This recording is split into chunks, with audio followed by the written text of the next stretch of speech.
Docteur Sebag, compte tenu de votre expérience, qui, on le voit, est conséquente, quelle est votre vision de la santé mondiale? Si vous voulez, il y a un fossé énorme. Je crois qu'il ne faut pas se cacher. Il y a un fossé énorme entre le Nord et le Sud. Il y a un fossé énorme parce que les moyens techniques existent. Pour la plupart des choses, je ne vais pas faire la liste de tous les besoins, de toutes les maladies, mais il y a un problème d'accès. Il y a un problème d'accès avec des conséquences économiques, politiques, ce que vous voulez. Mais quand vous regardez un petit peu... Et le sida a ouvert un petit peu la porte à cette prise de conscience. Il y a vraiment quelque chose à faire. Il n'est plus acceptable dans un monde globalisé aujourd'hui, monde globalisé de l'information, d'Internet.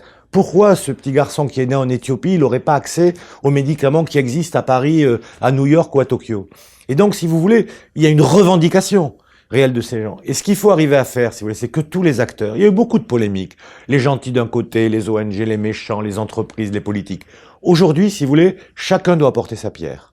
Et si on veut combler ce fossé qui est énorme, on pourrait revenir domaine par domaine entre le Nord et le Sud, tous les acteurs de la santé. Quand je dis tous les acteurs, c'est certes les industriels, c'est les professeurs de médecine, c'est les populations, c'est les politiques, c'est les universités, c'est les chercheurs qui doivent travailler ensemble. On n'a plus le droit aujourd'hui. On n'a plus le droit, si vous voulez. C'est moralement, éthiquement inacceptable. Et quand on voit un certain nombre de paramètres de santé publique, on ne peut plus accepter ça.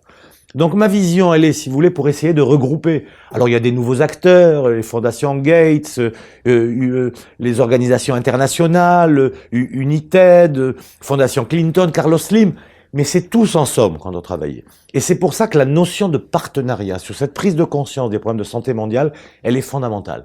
Aucune entité seule, les entreprises, les médecins, les politiques ne pourront réussir à vaincre, si vous voulez, ce problème, à combler ce fossé. Donc c'est tous ensemble.